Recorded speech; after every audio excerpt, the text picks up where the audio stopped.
So JetClass is a private business airline. We sell single seats on our private planes on scheduled flights across Europe.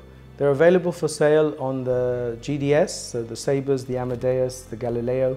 They're also available on the OTAs like Booking.com and Expedia, and also directly available from our own website, JetClass.com. Essentially, it's the most of the focus that we have, and most of our target market is corporate travelers. And we've been in business for a while now. It's basically a marriage of the commercial and the private, which is hence the name JetClass.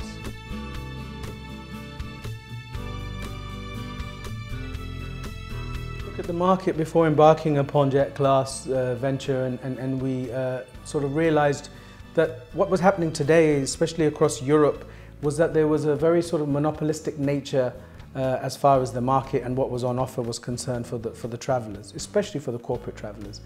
The sort of your traditional legacy carriers across Europe, they knew that they had a hold on the market, and they were offering sort of scheduled flights to connections that suited them, the quality of the service, the fares that they were offering in return for that kind of the seating that they offered in return was left a lot to be desired.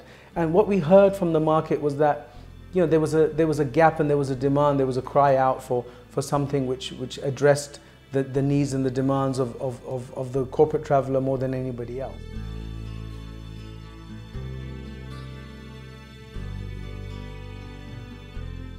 Predominantly, Dubai for us is a JetClass hub, essentially because, I mean, I'm sure many will agree that it's an immense talent pool over here. If you're looking for professionals and qualified management, experienced people from all over the world with all kinds of skill sets, then Dubai is an excellent place for that. So we set up office over here, plus the fact that the whole, we have an office in Austria and we have an office in Moscow, and the kind of connectivity and the time differences as well really do help us out. So for us, Dubai seemed like an ideal fit. At the same time, I have to say that when you're sitting in a market with the likes of Etihad or Qatar Airways and Emirates, you really are, sort of in awe many times of the kind of, robust, imaginative initiatives that they come up with, and that really only assists in one's creativity. It really ups the game and makes you push the boundaries even further. So for us, Dubai and everything around really does make for a very good fit.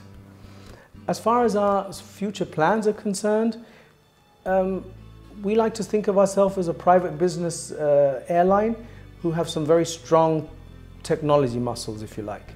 Moving forward, we're going to be leveraging artificial intelligence.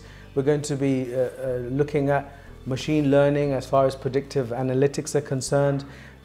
Currently, what we're doing is a lot of it is based around technology, and moving forward, it's going to be even more so. We're going to ensure through the use of our proprietary technology that we're giving the market what it requires, the right price, the right product at the right time. And I think that's very, very important with business aviation.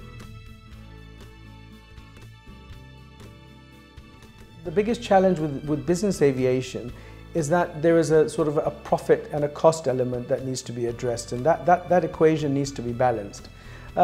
It's very expensive to operate a private jet, and everyone appreciates that. It runs into the millions of dollars just to park a jet and keep it operational.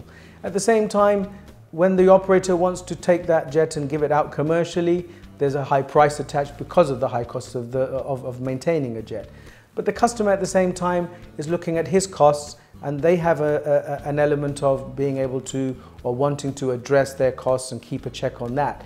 I think we've struggled in the industry as a whole to kind of meet midway, and hence what's happened is a lot of people, if not the vast majority, have been excluded from being able to travel on a private jet because the cost element of keeping a jet and then having to sell it at a profit and ensuring that it's feasible, and then that cost in the market to the client sometimes hasn't quite matched to a big enough percentage of the corporate traveler and the wider market as a whole.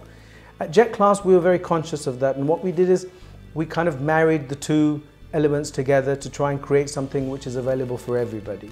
You know, we took the element of selling a single seat from the commercial side, and then and because we don't own our own jets and we're selling to many people the seats on the same jet, it worked out very well for us, and it makes for a simple and easy sale for us as well.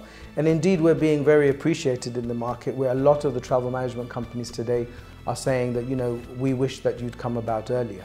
You know, because this is the perfect marriage of the commercial and the private business sector.